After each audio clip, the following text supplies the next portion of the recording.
Job లేక ఇబ్బంది పడుతున్నారా? అయితే మెడికల్ కోడింగ్ మీకు మంచి ఆప్షన్. వెంటనే కాల్ చేసి కోర్సులో జాయిన్ అవ్వండి.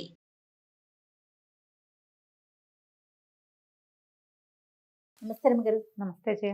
రమ్మగారు, మీ ఫేవరెట్ మూవీ ఏంటండి? 2 ఉన్నాయి జయ. 2 ఉన్నాయా? 1 కాదా? చెప్పండి. అంటే ఎన్నిసార్లు చూసినా మళ్ళీ మళ్ళీ చూస్తాను నేను. ఓ మళ్ళా కొంచెం ఒకసారి కనపడింది అనుకో అది ఆగిపోతా. పెట్టుకుంటాను, అది పెట్టేసుకుంటా. ఊరికే ఏం తోచలేదు అనుకో బాగా తిప్పుతాను అన్ని సినిమాలు. పర్వాలేదులే అని మళ్ళీ అదే పెట్టుకుంటా. కాసేపు ముక్క చూసినా నాకు సంతోషంగా బాగుంది, హాయిగా ఉంది అలా అనిపిస్తాయి. చాలా మందికి ఉంటాయి జయ అవునా? కదా. జనరల్గా నాకు జంజాల్ గారి సినిమాలు చాలా ఇష్టం, ఓ విశ్వనాథ్ గారి సినిమాలు చాలా ఇష్టం. ఇటీవల కొత్త కొత్త దర్శకులు కూడా కొన్ని ఎక్కువ సార్లు నెంబర్ ఆఫ్ టైమ్స్ బాగుంది అని మళ్ళీ మళ్ళీ చూసిన సినిమాలు చాలానే ఉన్నాయి. ఓకే. కానీ ఎప్పుడు చూడాలనిపించేవి 2 సినిమాలు. ఏంటవి? ఒకటి మాయాబజారు, రెండోది నర్తనశాల. ఓ సూపర్. ప్రతి పాట ఇష్టమే నాకు. ఓకే. ప్రతి పాట, ఆ, ప్రతి ఫ్రేము, ప్రతి క్యారెక్టర్, ప్రతి డైలాగు. 2 సినిమాలు. 2 సినిమాలు ఇంచుమించుగా అందులో నుంచి ఒక్క ముక్క చూపించినా నేను ఈ సినిమాని గుర్తుపట్టగలను. ఎన్నిసార్లు చూసుంటారు ఒక్కొక్కటి? 100 పైమాటే జయ. అదే రమ్మగారు. 100 చాలా తక్కువ అని చెప్పాలి. ఇదివరకు థియేటర్లు బందరు వచ్చినప్పుడల్లా చూసేవాళ్ళం నేను అక్కడ ఉండగా. టీవీ వచ్చాక అప్పుడు వీసీఆర్లో అవి ఏం లేవు కదా, తక్కువే ఉన్నాయి మా దగ్గర, అవేం లేవు. టీవీలో వచ్చినప్పుడల్లా చూసేదాన్ని. ఇప్పుడు మనకి యూట్యూబ్ ఎన్ని అవకాశాలు ఉన్నాయి. అదే కదా, ఎప్పుడు కావాలంటే అప్పుడు ఎప్పుడు పెట్టుకోవచ్చు. కావాలంటే అప్పుడు పెట్టుకోవచ్చు. ఓ ముక్క, ఇప్పుడు కొన్ని సీన్లు ఏవో ముక్కలు ముక్కలు వేస్తుంటారా, నా ఫేవరెట్ సీన్ కనిపిస్తే దాన్ని కాపీ చేసి పెట్టుకుని మళ్ళీ మళ్ళీ చూస్తాను నేను. ఓ చాలా బాగుంది రమ్మగారు. ప్రతి వాళ్ళు ఉంటారు జయ ఇట్లా. అవునా? సినిమా ఫ్యాన్స్ ఉండరు. ఇప్పుడు నువ్వు నీ ఫేవరెట్ సినిమా చెప్పు. నా ఫేవరెట్ అట్లా అసలు ఏం లేదు రమ్మగారు. ఇది నేను పదే పదే చూసాను అట్లా ఏం లేదు. నచ్చితే ఒకసారి చూస్తా, మహా అంటే ఒక రెండోసారి అంతే. కామెడీ మూవీస్ ఇష్టపడతా కదా, అబ్బా పదే పదే మీకులాగా 100కి పై అసలు 2కి మించి చూసిన సినిమా కూడా లేదేమో. లేవేమో. తక్కువ. అదే అంటే ఇప్పుడు మాయాబజార్ తీసుకో, నర్తనశాల అయితే ఒరిజినల్గా జరిగింది మహాభారత కథ పూర్తిగా. మహాభారతంలో ఏం జరిగిందో అదే చూపించారు. ఓకే. కొంచెం కొంచెం కాస్త కాస్త బ్రైట్గా, ఎక్కువగా ఇంప్రెసివ్గా ఉండే విషయాన్ని ఎక్కువ చూపించారు. మాయాబజార్ ఒరిజినల్గా జరిగింది కాదు, అది పుక్కిటి పురాణం కదా. ఎందుకంటే మహాభారతం ప్రకారము అభిమన్యుడు చిన్నపిల్లాడు, అభిమన్యుడు చిన్నవాడు పాండవులు వెళ్లే నాటికి. మనం ఆ సినిమాని ఎలా చూస్తాం, పాండవులు అడవికి వెళ్తే ఈ అబ్బాయి అమ్మ ఇద్దరు నారధీరలు ధరించి వచ్చారు ఇక్కడికి, అప్పటి చిన్నవాడు కథ ప్రకారం. అసలు అది గుర్తురాదు ఈ సినిమా చూస్తే మనకి. ఇది జరగలేదు, ఇది ఇలా కాదు, ఇదేంటి ఇలా చూపిస్తున్నారు, అలాంటి భావాలు ఆనాడు ఆ సినిమా రిలీజ్ అయిన రోజున జనాలు ఎవరికైనా కలిగాయని నేను అనుకోను. ఎందుకంటే నాకంటే బాగా సీనియర్లైన మా అక్కయ్యలు, వాళ్ళకు కూడా ఇష్టమే మాయాబజార్. ప్రతి ఫ్రేమ్, ప్రతి డైలాగ్ అంత ఇష్టం. ఎంత పక్కగా పక్కడ్బందిగా దాని ఫోటోగ్రఫీ కానీ. ఏ క్యారెక్టర్ అంటే బాగా ఇష్టం రమ్మగారు సినిమాలో? ఆబ్వియస్లీ ఘటోత్కచుడు. అంతే. ఎన్టీఆర్ గారి తర్వాత నాకు బాగా ఇష్టమైన నటులు రంగారావు గారు. ఒక ఎలా ఉంటుందంటే ఒక దాంట్లోకి తీసుకెళ్తారు, ఒక స్పెల్లోకి ప్రవేశపెడతారు.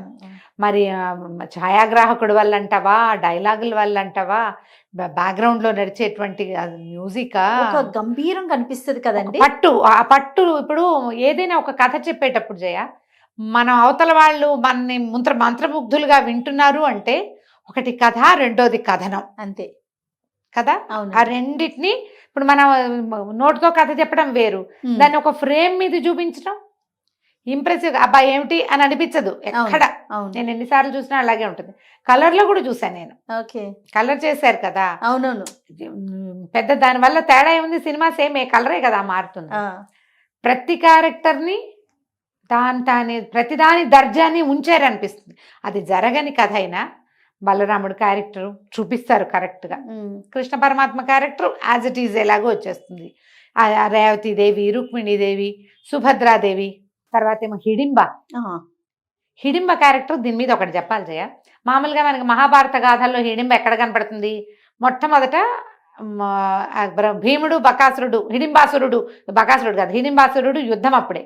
వీళ్ళు లక్క ఇల్లు కాలిపోయి పాండవులని మోసుకొచ్చాడు భీముడు మోసుకొస్తే నరవాసన వస్తోందని హిడింబాసురుడు తన చెల్లెల్ని పంపించాడు.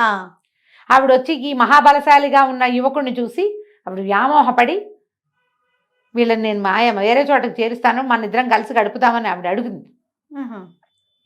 ఈ లోపల ఆయన వచ్చాడు. ఈ అందంగా యవనవతిగా అవతారం మార్చుకున్న చెల్లెల్ని చూసేసరికి హిడింబాసురుడు కొళ్ళు మండిపోయింది. ఒళ్ళు మండి చెల్లెల్ని తిట్టి వీళ్ళందరినీ చంపేస్తాను, వీడిని కూడా చంపేస్తాను అన్నాడు. ఆవిడ యువతి, అందమైన యువతి స్వరూపంలో, మామూలుగా హిడింబ రాక్షసి హిడింబిక అంటాం కదా, హిడింబి అంటారు, హిడింబ ఆమె పేరు. ఆవిడ వీడిగా నుంచుడి పేరు, అదే సౌందర్య స్వరూపంతో ఉంది. వీళ్ళిద్దరు యుద్ధం చేస్తున్నారు. ఈ యుద్ధం హడావిడ వచ్చేసరికల్లా కుంతి అందరూ పాండవులు లేచి ఈ అమ్మాయిని చూసేసరికల్లా ఆవిడ చెప్పింది, నేను ఇతను చూసి వ్యామోహపడ్డాను, మా అన్నయ్య చంపేస్తానంటున్నాడంటే వాడిని చంపేయమన్నారు వీళ్ళు. ఆ పిల్ల అడిగింది మళ్ళీ కుంతిదేవిని, ఇతను నాకు నచ్చాడు, నువ్వు అర్థం చేసుకో నా మనసు అంటే, సరే ఈ అమ్మాయితోటి ఉండు అని తల్లి అన్నయ్య ఒప్పించారు భీముణ్ణి.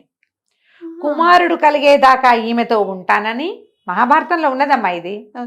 కుమారుడు కలిగేదాకా ఈమెతో ఉంటాను, తర్వాత పగళ్ళు మాత్రమే, రాత్రిళ్ళు మా అమ్మ నాన్నలు, మా అమ్మకి అన్నయ్యలకి కాపలా ఉండాలి నేనని, ఒక పూట ఆమెతో ఒక పూట వీళ్ళతో ఉన్నాడు ఆయన భీముడు. ఘటోత్కచుడు పుట్టాడు. బోడి గుండు మీద జుట్టు లేదు, కుండలాగా నెత్తి మీద జుట్టు లేనివాడు కాబట్టి ఘటోత్కచుడు అయ్యాడు ఆయన. గుండ్రటి తల, వెంట్రుకలు లేని తలతోటి గుండుగా ఉందని ఘటోత్కచుడు అని పేరు పెట్టారు. కుమారుడు కలిగాక భీముడు వీళ్ళు వెళ్ళిపోయారు. ఇక మళ్ళీ హిడింబ ప్రస్తావన మనకి కనిపించదు.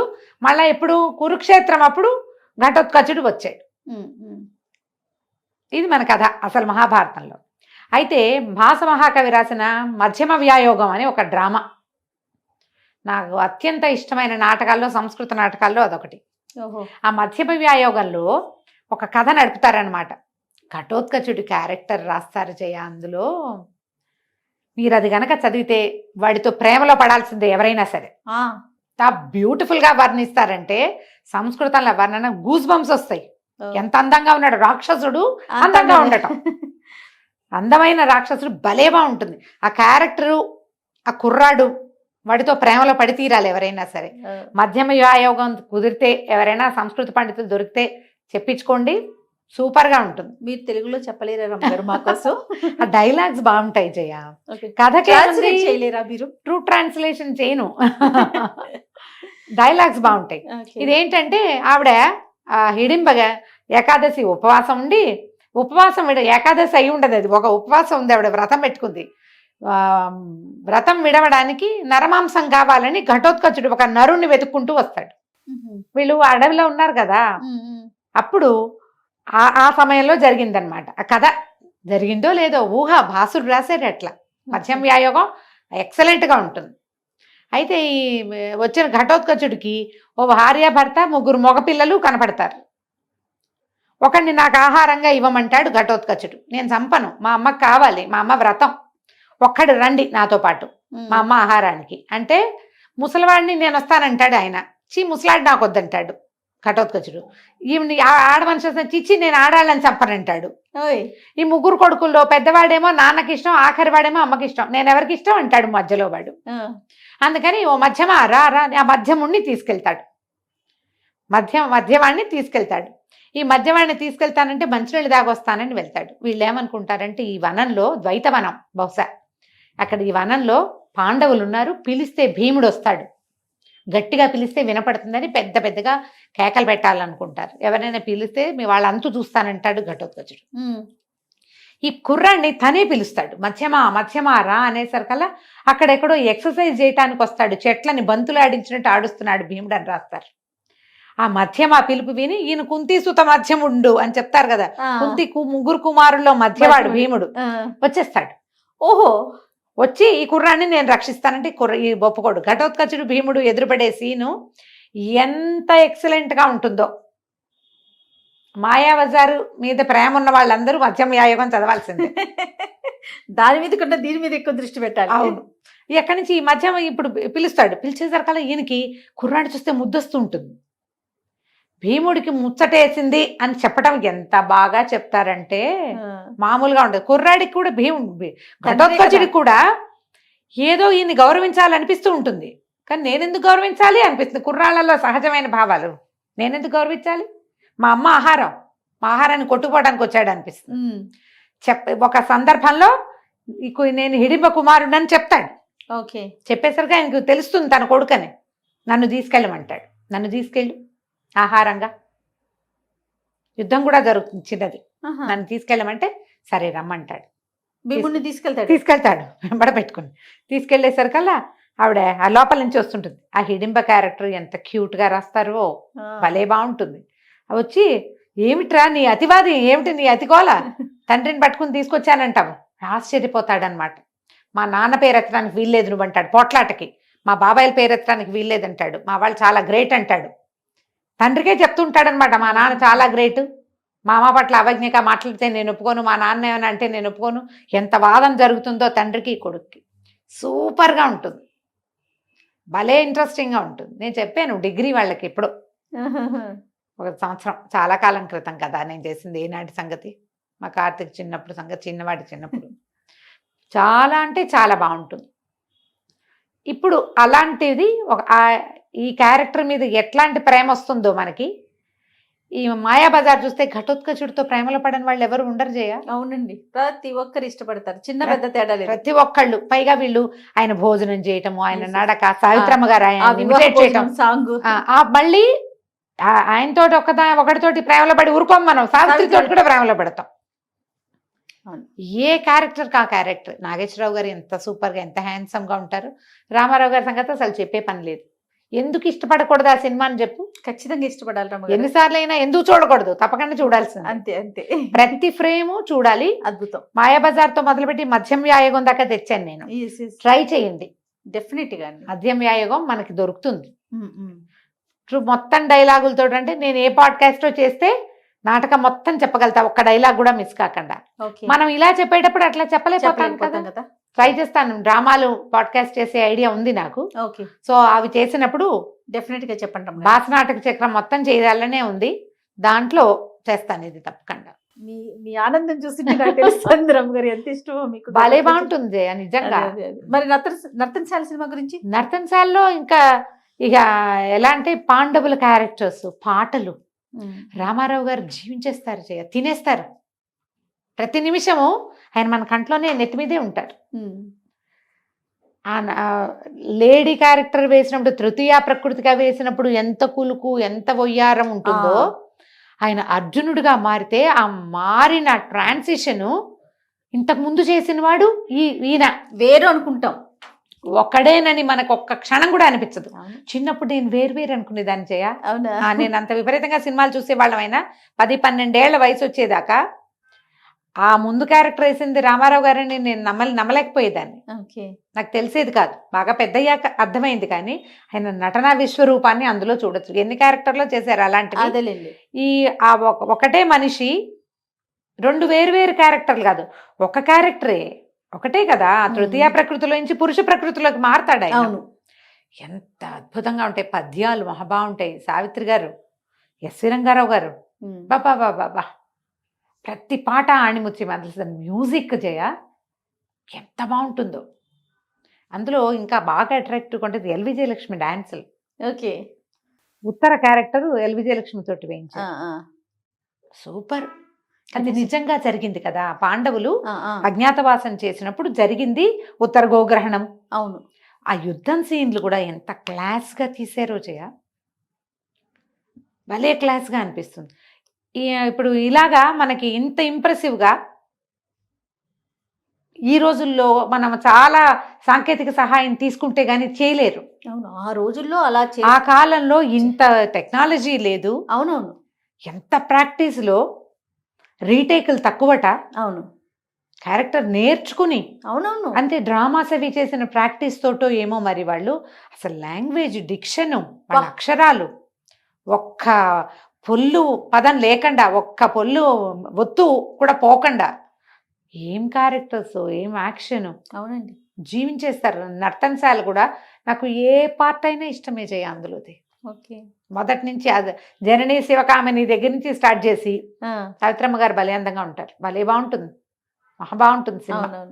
ప్రతి క్యారెక్టరు అసలు ఉత్తర కుమారుడు అయితే మామూలుగా రామాయణం చదివితే ఉత్తర కుమారుడు చాలా బలమైన క్యారెక్టర్. ఉత్తర కుమారుడే కాదు, మనకి మాయాబజార్లో కనపడేటువంటి లక్ష్మణ్ కుమారుడి క్యారెక్టర్ కూడా వాళ్ళేమి తక్కువ వాళ్ళు, అంటే క్యారెక్టర్స్ లో చూపించినంత తేలికపాటి వ్యక్తులు కాదు వాళ్ళు. మంచి వాళ్ళే, యుద్ధం శౌర్య ప్రతాపాలు ఉన్నవాళ్లే. కథ కోసం కొంచెం బీరువులుగా చూపించారు, కానీ ఉత్తర కుమారుడు కూడా అప్పుడు బెదిరాడని రాస్తారు, కానీ అతను యుద్ధంలో చాలా చేశాడు. కురుక్షేత్రంలో ఆయన, కురుక్షేత్రంలో ఉత్తర కుమారుడి ప్రస్తావన కనపడుతుంది మహాభారతం చదివినప్పుడు. 2 క్యారెక్టర్లు ఆయనే చేశారు, ఉత్తర కుమారుడు, ఇది కూడా లక్ష్మణ కుమారుడి క్యారెక్టర్ కూడా. ఎవరికి వాళ్ళు యాక్టర్లు చూసి తీరాలి. పాత సినిమాలు చూడండి, సహజ నటులు పాత సినిమాలు చూడండి, ఇప్పటి వాటితో వాటిని పోల్చకూడదు మనం. ఆణిముత్యాలు కళాఖండాలు అనుకోవాలి.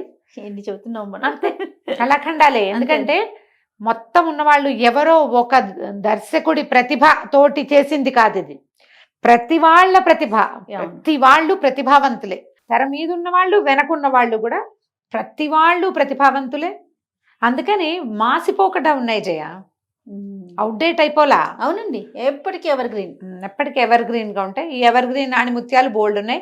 నాకు ఇష్టమైన సినిమాలు లిస్ట్ చెప్పంటే నేను ఇంత బాగా చెప్తాను జయ. నేను ఒకటి అడిగాను, మీరు 2 చెప్పాను, ఇంకా డజన్లు కొద్దీ ఉన్నాయి. ఓకే ఓకే, అంటే ప్రతిదీ ఇట్లా అంత ప్రత్యేకంగా ఉన్న సినిమాలు ఎప్పటికీ బతికి ఉంటాయి కదా. మీరు కథలు కూడా చూడండి, ప్రత్యేకమైన గాథలు, పురాతనమైన నావెల్స్ నుంచి ఇప్పుడు వరకు కూడా కొన్నాళ్ళ తర్వాత మర్చిపోతాం. ఎప్పటికీ మరుపురాని కథలు కొన్ని ఉంటాయి. కొంత కథనం రచయితల తాలూకు గొప్పతనం అది. ఇప్పుడు ఒక రచనని మళ్ళా దాన్ని మనం స్క్రీన్ మీద ప్రజెంట్ చేయాలంటే దాని మీద దర్శకుడో రచయితో ఎంత పని చేస్తే. అవునండి కదా, 100%. ఎవరెవరు బాగా చూడరో వీళ్ళందరూ మళ్ళీ మళ్ళీ చూడండి ఈ 2 సినిమాలు తప్పకుండా. రమగా నమస్తే అండి. నమస్తే.